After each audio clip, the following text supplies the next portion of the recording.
నమస్కారం రేషియా టీవీ వార్తలకి స్వాగతం. నా పేరు రాజు. ముందుగా హెడ్లైన్స్ చూద్దాం.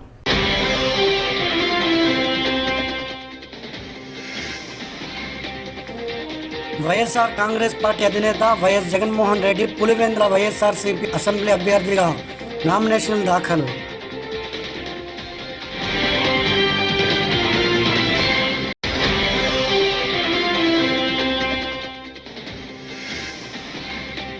ఏపీ ముఖ్యమంత్రి జగన్మోహన్ రెడ్డిపై తెలుగుదేశం సీనియర్ నేత పట్టాభిరామ్ తీవ్రస్థాయి విమర్శలు.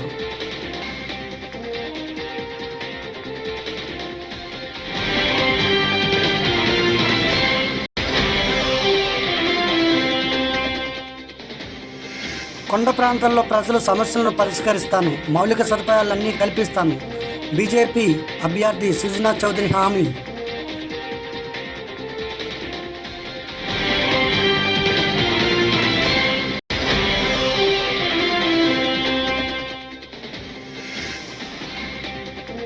జగన్ ఎన్నికల తర్వాత అరెస్ట్ కావడం ఖాయమని, ఇది ప్రధాని మోదీ గ్యారంటీ అని పవన్ వ్యాఖ్య.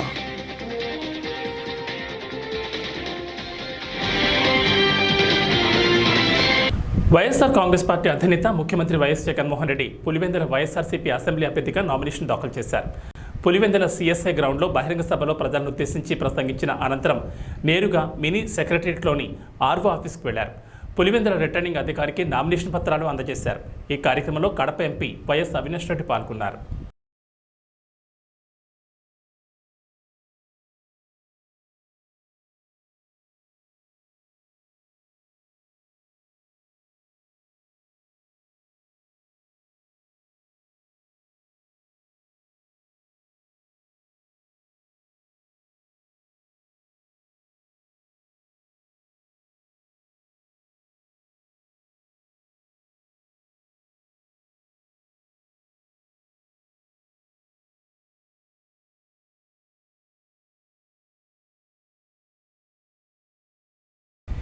ఏపీ ముఖ్యమంత్రి జగన్మోహన్ రెడ్డిపై తెలుగుదేశం సీనియర్ నేత పట్టాభిరామ్ తీవ్రస్థాయిలో విమర్శలు గుప్పించారు. ఈ సందర్భంగా గురువారం అమరావతిలో ఆయన మీడియాతో మాట్లాడుతూ ల్యాండ్ టైటిలింగ్ యాక్ట్ ద్వారా ప్రజల ఆస్తులు కొట్టేయడానికి జగన్ పన్నాగం పన్నారని, ఆయన పాదయాత్ర పేరుతో నాడు మార్నింగ్ ఈవినింగ్ వాక్ చేశారని, ఆ సమయంలో ఎక్కడెక్కడ ఆస్తులు స్థలాలు ఉన్నాయో వాటిపైనే జగన్ చూపు ఉండేదని ఆరోపించారు. ఎక్కడెక్కడ ఏ భూములు దోచుకోవాలో అప్పుడే లిస్టు తయారు చేసుకున్నారని అన్నారు. జిల్లాలో ఎక్కడెక్కడ ప్రభుత్వ ఆస్తులు ఎన్ని ఉన్నాయి, ప్రైవేటు వ్యక్తుల చేతుల్లో విలువైనటువంటి ఆస్తులు ఎక్కడెక్కడ ఎంత ఉన్నాయి, ఆయన చూపంతా కూడా వాటి మీద ఉండేది. ఆయన రాయలసీమ జిల్లాలో తిరిగినా ఏ జిల్లాలో తిరిగినా అటు ఇటు తిరిగి చూసుకుంటా ఆస్తుల్ని చక్కగా ఐడెంటిఫై చేసుకున్నాడు. రేపు ఒకవేళ మనం అధికారంలోకి వస్తే ఎక్కడెక్కడ ఏ భూముల్ని కబ్జా చేయాలి, ఎటువంటి ప్రభుత్వ భూముల్ని మనకు కావాల్సినటువంటి వాళ్ళకి దోచిపెట్టాలి, ప్రైవేట్ వ్యక్తుల చేతిలో ఎక్కడెక్కడ విలువైనటువంటి ఆస్తులు ఉన్నాయి, ఇవన్నీ కూడా ఐడెంటిఫై చేసి పెట్టుకున్నాడు. ఒక లిస్టు తయారు చేసి పెట్టుకున్నాడు పాదయాత్ర సందర్భంగా. అధికారంలోకి వచ్చిన దగ్గర నుంచి వాటిని కబ్జా చేయటమే పనిగా పెట్టుకున్నాడు ఈ జగన్ రెడ్డి. ముందుగా ఒకసారి మీరు గమనించినట్లయితే పేదవాళ్ళకి చెందినటువంటి భూములపైన కన్నేశాడు. అసైన్డ్ భూములు 200 కోట్ల విలువైన దళితుల భూములపై కన్నేశారు. ఇది ఒక వార్త మాత్రమే, ఒక ఇన్సిడెంట్ కర్నూలు జిల్లాలో. ఈ రకంగా రాష్ట్ర వ్యాప్తంగా ఉన్నటువంటి అనేక జిల్లాల్లో, ఉత్తరాంధ్ర జిల్లాలో కూడా మనం చూసాం. విశాఖపట్నం చుట్టుపక్కల పెద్ద ఎత్తున కొన్ని వందల ఎకరాల అసైన్డ్ భూములు పేదవాళ్ళని తరిమికొట్టి, పేదవాళ్ళ గుడిసెలు కూల్చేసి, వాళ్ళపైన లాఠీ చార్జీలు చేసి మరి ఈయన గారు ముందుగా చేసినటువంటి పని ఏంటంటే రాష్ట్ర వ్యాప్తంగా ఉన్నటువంటి పేదలు, దళితులు, బలహీన వర్గాల చేతుల్లో ఉన్నటువంటి అసైన్డ్ భూముల్ని కాజేసే కార్యక్రమానికి శ్రీకారం చుట్టాడు. ఆ కార్యక్రమం సఫలీకృతం అయిన తర్వాత ఈయన గారి కన్ను ప్రభుత్వ భూములపైన పడింది. పేదవాడి భూములు దోచేశాక, అసైన్డ్ భూములు లాగేశాక ఇక ప్రభుత్వ భూములు కొన్ని వేల ఎకరాలు ఎవడెవడికి పశ్చిమ నియోజకవర్గం కొండ ప్రాంతంలో ప్రజల సమస్యలను పరిష్కరిస్తానని, మౌలిక సదుపాయాలన్నీ కల్పిస్తానని కూటమి బలపరిచిన బీజేపీ అభ్యర్థి సుజనా చౌదరి అన్నారు. ఎన్నికల ప్రచారంలో భాగంగా విజయవాడ చిట్టినగర్లో గురువారం పర్యటించారు. పశ్చిమ నియోజకవర్గాన్ని పునరుద్ధరించడం తథ్యమని అన్నారు. రేపు డబుల్ ఇంజన్ సర్కార్ రాబోతోందని, రాష్ట్రంలో కూటమి ప్రభుత్వం సహకారంతో నియోజకవర్గాన్ని అభివృద్ధి చేస్తానన్నారు. అవగాహన యాత్ర ఆల్రెడీ చేశాం మేము, జనసేన, తెలుగుదేశం పార్టీ, బీజేపీ అందరం కలిసి. తర్వాత ఇప్పుడు ముఖ్యంగా వాళ్ళ అవగాహన యాత్రలో వాళ్ళ సమస్యలన్నీ కనుక్కున్నాం. ఇక్కడ అధికంగా అన్నిటికంటే ఎక్కువ సమస్య పట్టాలు ఇచ్చారు, రిజిస్ట్రేషన్ లేదు. ఒక్కరికి కూడా ₹1 చదువు కానీ పెళ్ళికి కానీ దేనికి కూడా అప్పు తీసుకునే పరిస్థితి లేకుండా ఉంది. అట్లాగే మున్సిపల్ అప్రూవల్స్లో క్రమబద్ధీకరణ చేయలేదు. ఇక రోడ్లు, మెట్లు, మంచినీరు, డ్రైనేజ్ వాటరు ఈ రెండు మిక్స్ అవటం, బూస్టర్ లేకపోవటం, మహిళలను చూస్తే మనసు కలిసిపోతా ఉంది. అంత దారుణంగా ఉంది వాళ్ళ పరిస్థితి. చిన్న చిన్న పిల్లల్ని, బాలింతల్ని వాళ్ళ మోసి తీసుకెళ్తా ఉన్నారు. వీటన్నిటికీ కూడా మంచి ప్రజాప్రతినిధి ఉంటే ఈ సమస్యలన్నీ వాళ్ళ మీద వీళ్ళ మీద వంకలు పెడతాం కాదు. ప్రభుత్వం నిరంతరం, మనుషులు వస్తుంటారు పోతుంటారు. కాబట్టి ఒక మంచి ప్రజానాయకుడిగా ప్రజలతో ఎన్నుకోబడతానని నాకు నమ్మకం. కేశినేని చిన్ని గారు సైకిల్ గుర్తుకి, నా కమలం గుర్తుకి ఓటు వేసి డబుల్ ఇంజన్ సర్కార్ ఎలాగైతే మోడీ గారు, చంద్రబాబు నాయుడు గారు నడిపించబోతున్నారో, పవన్ కళ్యాణ్ గారు కూడా పెద్ద మానవతావాది. ఆయన్ని తీసుకొని వస్తే ఆయనకి ఇవన్నీ చెప్తే డెఫినెట్గా మేము అందరం కలిసి బ్రహ్మాండంగా ఈ పశ్చిమ నియోజకవర్గాన్ని పూర్తిగా పునరుద్ధరించడం అనేది తథ్యం. అది ఎట్టి పెద్ద చేసి తీరుతాం. రైట్. జగన్ ఎన్నికల తర్వాత అరెస్టు కావడం ఖాయమని, ఇది ప్రధాని మోడీ గ్యారంటీ అని పవన్ అన్నారు. తప్పు చేసిన వారంతా శిక్ష అనుభవించడానికి సిద్ధంగా ఉండాలని ఎన్నికల ప్రచారంలో ప్రధాని చెప్పారని, ముఖ్యమంత్రి జగన్ రెడ్డి 30కి పైగా కేసుల్లో బెయిల్ మీద తిరుగుతున్నాడని, ఎన్నికల తర్వాత ఖచ్చితంగా జైలుకు వెళ్తాడని స్పష్టం చేశారు. వైసీపీ వ్యతిరేక ఓటు చేయకూడదని ముందు నుంచి చెప్తున్నారన్నారు. అన్ని వర్గాలను వంచిన జగన్ ప్రభుత్వాన్ని గద్దెదింపాలని పిలుపునిచ్చారు. కోట బద్దలైపోయింది. విజయనగరంలో యువశక్తి ఆడపడుచులు దారి పొడుగుతా నిరాజనాలు పలుకుతూ జనసేన, టీడీపీ, భారతీయ జనతా పార్టీ కూటమికి బలంగా మీరు మద్దతు ఇచ్చిన తీరు, మీరు ఆహ్వానించిన తీరు మేము గుండెల్లో పెట్టుకుంటాం. ముఖ్యంగా విజయనగరానికి ఎప్పుడొచ్చినా నాకు వీధుల్లోకి వచ్చి యువత మాకు మార్పు కావాలి, విద్య, వైద్యం, ఉపాధి అవకాశాలు కావాలని మీ గుండె చప్పుడు నేను ఎప్పుడు చూస్తాను. 2021లో మీ గుండె చప్పుడు వినే వైసీపీ వ్యతిరేక ఓటుని చీల్చనివ్వం.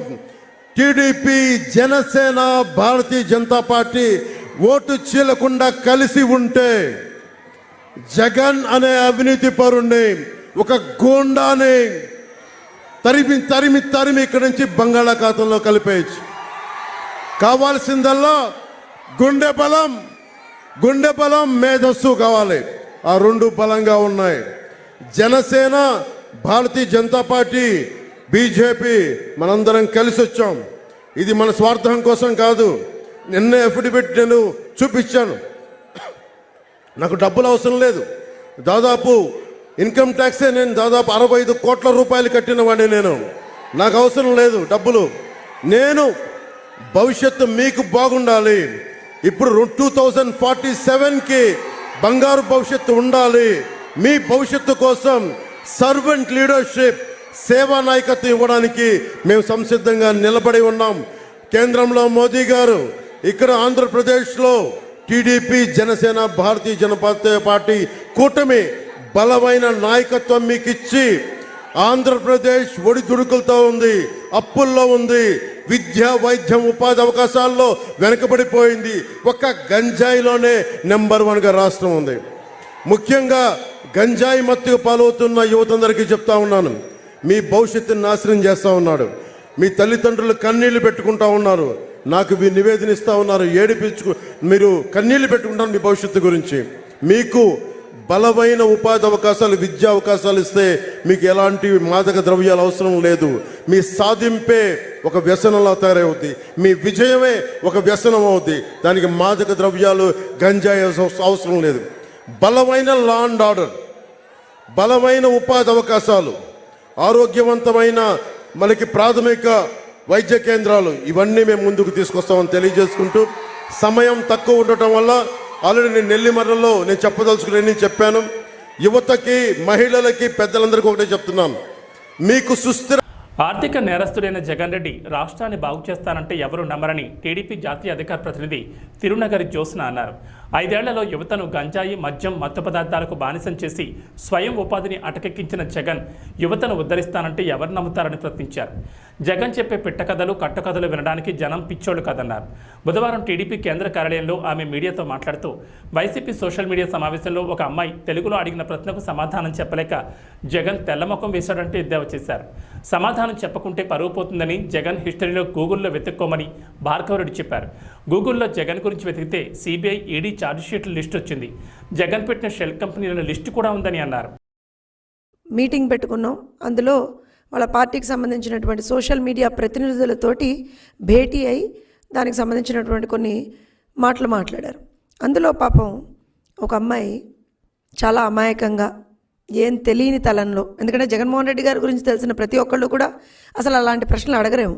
కాకపోతే ఆ అమ్మాయి పాపం మరి ఎవరన్నా స్క్రిప్ట్ రాసి ఇచ్చారా లేకపోతే ఎందుకు అడిగిందో తెలియదు, కానీ సింపుల్గా నేను ఒక ఆంటర్ప్రెన్యూర్నండి, నాకు మీ లైఫ్ అంతా చూశాను, మీరు పాలిటిక్స్లోకి రాకముందర ఒక ఆంటర్ప్రెన్యూర్గా ఉండేవారు, ఒక పారిశ్రామికవేత్త మీరు, సో మీ అసలు మీ జర్నీ ఎలా సాగింది, ఇవన్నీ పాపం అలా అక్కడ ఆడియన్స్లో కూర్చుని ఆవిడ అడిగింది.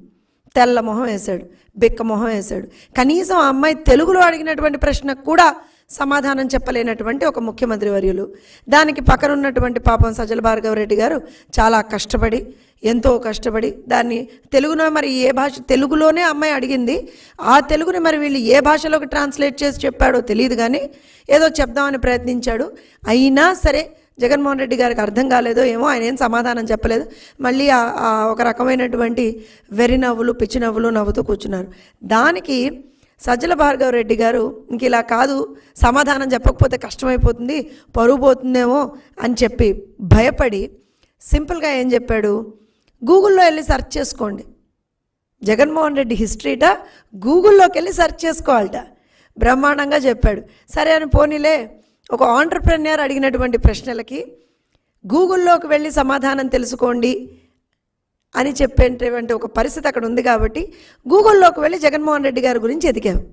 మరి అమ్మాయి ఎదిగిందో లేదో తెలియదు, కానీ చాలామంది రాష్ట్రంలో నిన్న ఓహో ఎంత పెద్ద పారిశ్రామికవేత్తో లేకపోతే ఎంత పెద్ద ఆర్థిక సంస్కరణవంతుడో ఈ మహానుభావుడు, ఒకసారి గూగుల్లోకి వెళ్ళి ఎతుకుదామని చెప్పి తమాషాగా గూగుల్లోకి వెళ్ళి ఎతికితే ఇంత పెద్ద చాంతాడంత లిస్ట్ వచ్చింది.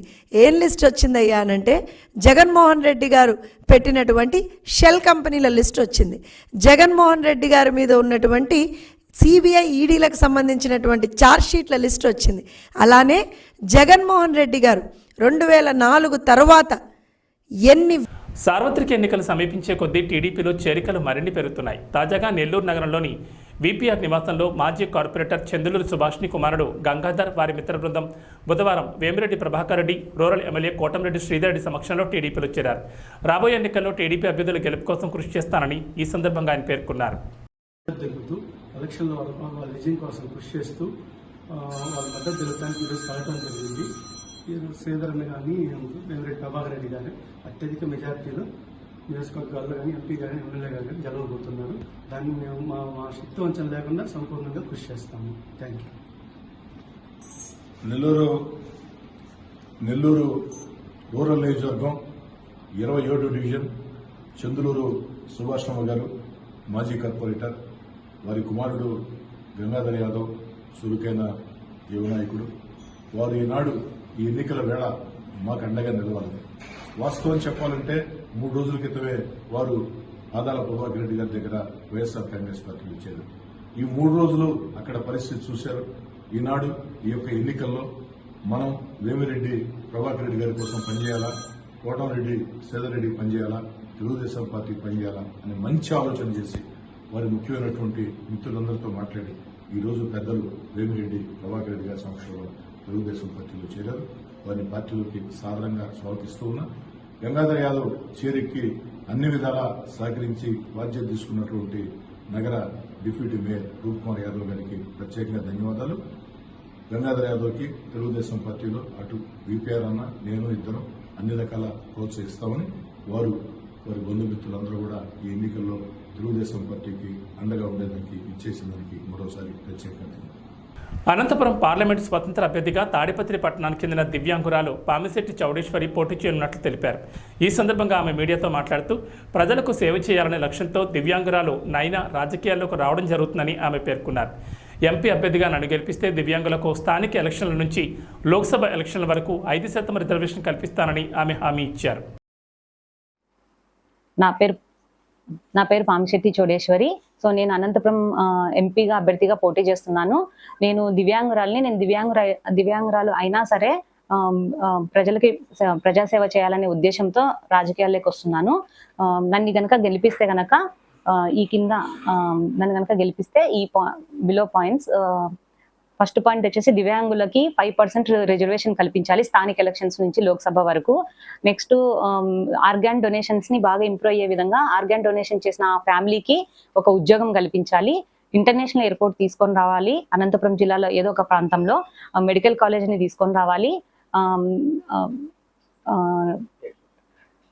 ఐటీ పార్క్ని, ఇండస్ట్రియల్ పార్క్ని డెవలప్మెంట్ చేయడము. ఉమెన్ ఎంప్లాయ్మెంట్, ఆడవారి ఎంప్లాయ్మెంట్ ఉండే విధంగా గార్మెంట్స్ లాంటి వాటిని తీసుకొని రావడము. గార్మెంట్స్ ఉపాధి అవకాశాలను కల్పించడము. సీనియర్ సిటిజన్స్ కి రైల్వే టికెట్ లో రిజర్వేషన్ కల్పించడము.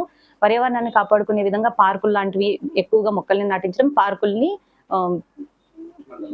మండలం వైజ్ గా పార్కుల్ని ఏర్పాటు చేయడము. సో నన్ను ఇంతే కాకుండా ఇంకా ప్రజల సమస్యల్ని తెలుసుకొని వాటిని కేంద్ర ప్రభుత్వానికి తీసుకెళ్లి పరిష్కరిస్తాను. కేంద్ర ప్రభుత్వం నుంచి వచ్చే ప్రతి పథకాలను కూడా అర్హులైన వారికి అందేలా చూస్తాము. మెయిన్ గా అంటే అదే చెప్పాను కదన్నా, నేను డయాలిసిస్ లో మేము ఉన్నప్పుడు, నా భర్తకి డయాలిసిస్ చేపించుకుంటున్నప్పుడు మేము చాలా మందిని చూసామన్నమాట. అప్పుడు నాకంటే కనీసం కంపెనీలో జాబ్ చేస్తున్నాను కాబట్టి నాకు ఇన్సూరెన్స్ ఉంది. ఇన్సూరెన్స్ లేకోకుండా చాలా మంది ఇబ్బందులు పడి ఎంతో మంది చనిపోవడం కూడా చూసాం మేము. సో అప్పుడు అనిపించింది ప్రజల్లోకి వెళ్ళి మనము ఇంత హెల్త్ పరంగా బాధపడే వాళ్ళని ఇంకా వాళ్ళకి ఆదుకోవాలనేసి, ఇంకా పేద ప్రజలను కూడా ఆదుకోవాలని అనిపించింది. తాడిపత్రి ఎమ్మెల్యే కేతిరెడ్డి పెద్దారెడ్డి పట్టణంలో బుధవారం పర్యటించారు. పట్టణ పరిధిలోని పెన్నా నది ఒడ్డున వెలసిన శ్రీ బుగ్గ రామలింగేశ్వర స్వామి క్షేత్రానికి కుటుంబ సమేతంగా చేరుకుని ప్రత్యేక పూజలు చేశారు. అనంతరం శ్రీ కాశీ విశ్వేశ్వర స్వామి వారికి ఎమ్మెల్యే పెద్దారెడ్డి స్వయంగా జలాభిషేకం నిర్వహించారు. ఆలయ అర్చకులు ఆయనకు తీర్థ ప్రసాదాలను అందజేసి ఘనంగా సన్మానించారు.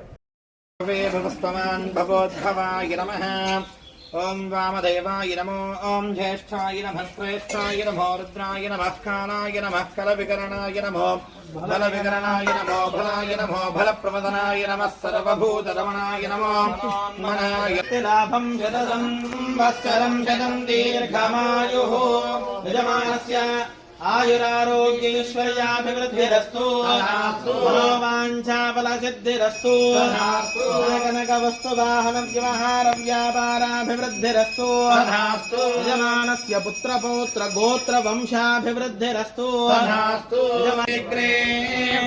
భాగం దేవేభ్యో విదదాధ్యాయన్ ప్రచంద్రమాస్తిరది దీర్ఘమాయుః. శతమానం భవతి శతాయః పురుషః శతేంద్రియ ఆయుష్యేవేంద్రియే ప్రతిష్ఠతి. ధనం ధాన్యం పశుం బహుకీర్తి. కేంద్ర మాజీ మంత్రి, ప్రముఖ సినీ హీరో మెగాస్టార్ చిరంజీవిపై ప్రభుత్వ సలహాదారులు సజ్జల రామకృష్ణారెడ్డి చేసిన అనుచిత వ్యాఖ్యలను తీవ్రంగా ఖండిస్తున్నామని టీడీపీ రాష్ట్ర ప్రధాన కార్యదర్శి వాసిరెడ్డి యేసుదాస్ అన్నారు. గురువారం జిల్లా తెలుగుదేశం పార్టీ కార్యాలయంలో జరిగిన విలేకరుల సమావేశంలో ఆయన మాట్లాడారు. ప్రభుత్వం అనుసరించని విధంగా 2 ఎమ్మెల్యేలకు ఒక సలహాదారులను నియమించారని తెలిపారు. రామకృష్ణారెడ్డి గారికి రాష్ట్ర తెలుగుదేశం పార్టీ కార్యదర్శిగా చిరంజీవి గారికి క్షమాపణ చెప్పమని డిమాండ్ చేస్తా ఉన్నాం. ఎందుకోసం అంటే సజ్జల రామకృష్ణారెడ్డి నీ స్థాయి మర్చిపోయి నువ్వు ప్రభుత్వం ముఖ్య సలహాదారు కింద ఉన్నావు. అంటే ఈ రాష్ట్రంలో ప్రజల కట్టిన సత్యం డబ్బులతో నువ్వు జీతం తీసుకుంటూ ఎలక్షన్ కోడ్ని ఉల్లంఘించి నువ్వు మాట్లాడి చిరంజీవి గారిని అడుగు పొందని, తోడేలని, మరోటని విమర్శించి మాట్లాడటం ఇది నీకు తగదని చెప్పి సందర్భంగా నేను తెలియజేస్తున్నాను. ఎందుకోసం అంటే ఈ రాష్ట్రంలో ప్రభుత్వం 70 మందిని సలహాదారుల కింద పెట్టుకుంది. ఈ 70 మందికి ఇచ్చే జీతాలో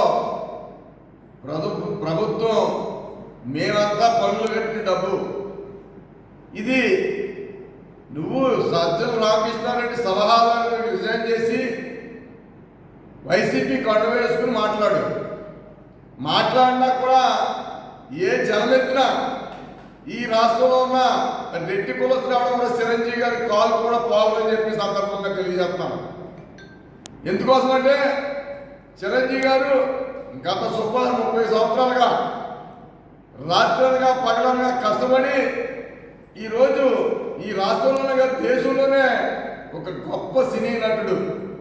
దాంతో పాటు మరి ఈరోజు పద్మభూషణం అవార్డు కూడా ఇచ్చుకున్న వ్యక్తి ఈ రాష్ట్రంలో ఎవరన్నా ఉన్నారంటే అది చిరంజీవి గారు. అటువంటి వ్యక్తిని నీ స్థాయి మర్చిపోయి నువ్వు మాట్లాడి ఈరోజు మాట్లాడుతూ ఉన్నావు. చిరంజీవి గారు ఒక పిలుపునిస్తే నువ్వు కానీ నీ అనుచరులు కానీ కొట్టుకుపోతారని చెప్పి సందర్భంగా తెలియజేస్తా ఉన్నాం. ఎప్పటికప్పుడు చిరంజీవి గారిని మీ కులస్తులు అవమానిస్తూ ఉన్నారు. చాలాసార్లు అవమానించారు. గుర్తుపెట్టుకోండి, ఒకేసారి వడ్డీ పాయిదాలు కూడా చెల్లించి టైం వస్తూ ఉంది. ఈరోజు 70 మంది సలహాదారులు ఉంటే దాంట్లో 20 మంది క్యాబినెట్ ర్యాంకు. మీరు ఏ ప్రజల్లో నెగ్గారండి? ఎక్కడ ప్రజాస్వామ్యం ఉందండి ఈ రాష్ట్రంలోని? వైసీపీ ప్రభుత్వం వచ్చాక 70 మంది ఏ కులం లేదా ఈ రాష్ట్రంలో? ఎస్సీ, బీసీ, మైనార్టీ, కాపు, తెలగ, బలిజ, ఒంటరి, రాజులు, చౌదరీసు, రెడ్లు, వాళ్ళు ఎవరో ఈ సలహాదారులు పనికిరారా? ఒక రెడ్లనే 70 మందిని వేసుకుని ప్రజాధనాన్ని దుర్వినియోగం చేసి ఈ రాష్ట్రం అప్పులు పాలు చేసి మీరు జీతాలు తీసుకుంటా ఉన్నారే. ఒక ఐపీఎస్ కానీ ఐఏఎస్ కానీ చదివి ప్రజాసేవలు అందిస్తున్న వారి మండపేట నియోజకవర్గ వైకాపా ఎమ్మెల్యే అభ్యర్థిగా సోమవారం తోట త్రిమూర్తులు నామినేషన్ వేశారు. ఈ సందర్భంగా ఆయన మాట్లాడుతూ 3.5 సంవత్సరాలుగా ప్రజలతో మమేకమై ఉంటున్నారని, జగనన్న పాలనలో ప్రజలకు చేసిన మేలును గుర్తించుకుని ఎమ్మెల్యేగా తనను, ఎంపీగా రాపాక వరప్రసాద్ను అత్యధిక మెజార్టీతో గెలిపించాలని విజ్ఞప్తి చేశారు. తోట త్రిమూర్తులతో పాటు ఎంపీ పిల్లి సుభాష్ చంద్రబోస్ తదితరులు ఉన్నారు. మండపేట నియోజకవర్గానికి వైఎస్ఆర్ పార్టీ అభ్యర్థిగా ఇన్ని రోజు నామినేషన్ వేయడం జరిగింది. ఈ నామినేషన్కి వచ్చినటువంటి రాజ్యసభ సభ్యులు పిల్లి సుభాష్ చంద్రబోస్ గారు, ఎమ్మెల్సీ పుడ్పూడి నారాయణ గారు, అదేవిధంగా మాజీ శాసనసభ్యులు నారాయణ చౌదరి గారు, మున్సిపల్ చైర్పర్సన్ రాణి గారు, మరి పెద్దలు పట్టాబు గారు, ఎంపీ అభ్యర్థిగా అమలాపురం నుంచి పోటీ చేస్తున్నటువంటి రాపాక వరప్రసాద్ గారు, అదేవిధంగా మరి నాతో ఇచ్చినటువంటి సర్పంచ్ ఆశీర్వాదం గారు, అదేవిధంగా ఏఎంసీ చైర్మన్ అయినటువంటి సింహాచలం గారు, తీసుకోవాలి కొంచెం నాయకులు, ఒకసారి వీళ్ళందరూ కూడా ఈరోజు ఈ కార్యక్రమంలో వెళ్ళిపోవడం గురించి కాదు, మీరు మొత్తం పడిపోతుంది దాంట్లో. ఒక 2-3 రోజుల క్రితం ఒక నిర్ణయం తీసుకుని వైఎస్ఆర్ పార్టీ ఫలానా డేట్ని నామినేషన్ వేస్తున్నామంటే ఈరోజు ఇంత పెద్ద ఎత్తుని ఇంత మండుటెండలో కూడా ఒక ప్రవాహంలాగా వచ్చినటువంటి మెండపేట నియోజకవర్గ 42 గ్రామాలు మున్సిపాలిటీ నుంచి వచ్చిన నియోజకవర్గ పరిధిలో ఉండేటువంటి నాయకులు, కార్యకర్తలు, మిత్రులు, అభిమానులకి హృదయపూర్వకమైనటువంటి కృతజ్ఞతలు చెప్తున్నాను. ఎందుకంటే ఈరోజు ఇటువంటి మండుటెండలో ఎండను కూడా లెక్క చేయకుండా ఎన్నికల్లో గెలిపే ముఖ్యంగా వాళ్ళ యొక్క అభిమానాన్ని చూపించినటువంటి పరిస్థితులు మనం చూసాం. ఇవి చూసిన తర్వాత వీళ్ళందరికీ కూడా, కార్యకర్తలందరికీ కూడా ప్రతి గ్రామం నుంచి ఎప్పుడు మా ఓటును సద్వినియోగం చేసుకుంటామా అనేటువంటిది ఎదురు చూస్తున్నటువంటి తరుణం. ప్రజలందరూ కూడా ఎప్పుడు ఇంత పెద్ద ఎత్తుని నామినేషన్ కార్యక్రమానికి ఒక పిలిపిస్తే ఆ పిలుపుకి స్పందించి వచ్చినటువంటి రానున్న ఎన్నికల్లో ఫ్యాన్ రెక్కలు విరిచి వైసీపీని ఇంటికి పంపించాలని ప్రజలు కృతనిశ్చయంతో ఉన్నారని తెలుగుదేశం జనసేన బీజేపీ కూటమి ఉమ్మడి అభ్యర్థి మాజీ ఎమ్మెల్యే ఆర్ఎమ్మెల్యే రాధాకృష్ణ వెల్లడించారు. మే 13వ తేదీ ఎన్నికల కోసం ప్రజలు ఎదురుచూస్తున్నారని ఆయన వివరించారు. తణుకు పట్టణంలోని పైడుపరి ప్రాంతాల్లో 32, 33 వార్డులలో ఆయన పర్యటించారు. రాష్ట్రం ఎదుర్కొంటున్న పరిస్థితులను ప్రజలకు వివరించారు. ఈ సందర్భంగా ఆర్ఎమ్మెల్యే రాధాకృష్ణ మాట్లాడుతూ అధికార పార్టీ పట్టణ ప్రజల అవసరాలు ఏమాత్రం పట్టించుకోలేదని, కనీసం డ్రైనేజ్ వ్యవస్థను కూడా తీర్చలేదని ఆయన పేర్కొన్నారు. ఒకప్పుడు 500 ఉండే ఇంటి పన్ను ఇప్పుడు 1500కి చేరిందని రాధాకృష్ణ గుర్తు చేశారు. నిత్యావసర వస్తువుల ధరలు మండిపోతున్నాయని, కరెంటు ఛార్జీలు, బస్ ఛార్జీలు పెరిగిపోయాయని వివరించారు. ధరలు పెంచేసి సామాన్యుడి జీవితాన్ని ఇబ్బందులు పెడుతున్న వైసీపీ ప్రభుత్వాన్ని ఇంటికి పంపించాలని ఆయన కోరారు. వచ్చే ఎన్నికల్లో తెలుగుదేశం జనసేన బీజేపీ కూటమిని బలపరిచి ఓట్లు వేయాలని రాధాకృష్ణ విజ్ఞప్తి చేశారు. తణుకు పట్టణం పైడిపరి ఏరియాలో 32, 33 వార్డుల్లో ఇంటింటికి ప్రచార కార్యక్రమం నిర్వహిస్తున్నాం. ముఖ్యంగా ఈ ప్రచారంలో పైడిపరి ఏరియాలో 4 వార్డులు ఉన్నాయి. 4 వార్డుల్లోనూ కూడా అత్యధికమైనటువంటి మెజారిటీ సాధించే విధంగా ఈరోజు ప్రజలందరూ కూడా పెద్ద ఎత్తున స్పందిస్తున్నారు. వారందరూ కూడా ముందుకు వచ్చి స్వాగతం పలుకుతున్నారు. ముఖ్యంగా మహిళలు రాబోయే రోజుల్లో మరలా తెలుగుదేశం జనసేన బీజేపీ కూటమి రావాలని అందరూ కూడా ఆకాంక్షిస్తున్నారు. ఈ అరాచక అవినీతి ప్రభుత్వం పట్ల ప్రజలందరూ కూడా తీవ్రమైనటువంటి అసంతృప్తిగా ఉన్నారు. అదేవిధంగా స్థానికంగా ఉన్నటువంటి మంత్రి కారుమూరి చేసినటువంటి అవినీతి పట్ల ప్రజలందరూ కూడా ఈరోజు చేత్కరించుకుంటున్నటువంటి పరిస్థితి. ముఖ్యంగా తణుకు పట్టణ అభివృద్ధిని, అదేవిధంగా పారిశుద్ధ్యాన్ని కూడా పట్టించుకోకుండా 5 సంవత్సరాలు తన సొంత సంపాదన కోసం, తన ఆస్తులు పెంపొందించుకోవడం కోసమే కేవలం పదవిని ఉపయోగించుకుని ఈరోజు 5 సంవత్సరాలు పరిపాలన చేసినటువంటి ఇక్కడ మంత్రిని స్థానికులందరూ కూడా ఇంటికి పంపించేటటువంటి సమయం ఆసన్నమైంది. ఈరోజు ఫ్యాను రెక్కలు విరగొట్టి పక్కన పడేసేటటువంటి సమయం ఆసన్నమైంది.